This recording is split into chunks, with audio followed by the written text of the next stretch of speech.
What's going on, guys? This is Wicked Tom here. We're going to talk about how to remove the controller from one of our bikes. It's really basic. We'll make sure that this wire is already taped up from the battery. All right, you're going to see a bunch of jumbled wires through here. Don't be afraid. You know, if you're colorblind, just remove the gray ones. Now, there's a heat shrink that's on this one wire coming to the controller with the multiple wires. So I've already pre-cut this, but you're going to want to run a small cut to remove the heat shrink from here. Now be careful to not go too deep with your cut into the wires or your hand.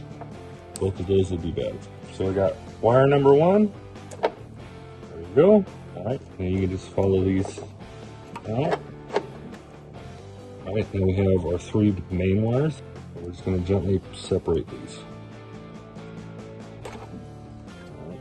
There's no screws that hold this controller in, but you want to pay attention to the orientation of how this is put in. So if you have to go replace it, you want to make sure that it's in the same way. Otherwise, it's going to make putting the battery back in very difficult. Here we go. This is for the controller. That. And then our last one right here. Those the arrows that are on most of these connectors.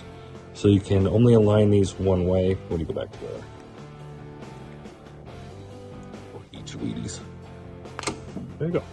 And also color coordinated. And that's our controller. Easy peasy.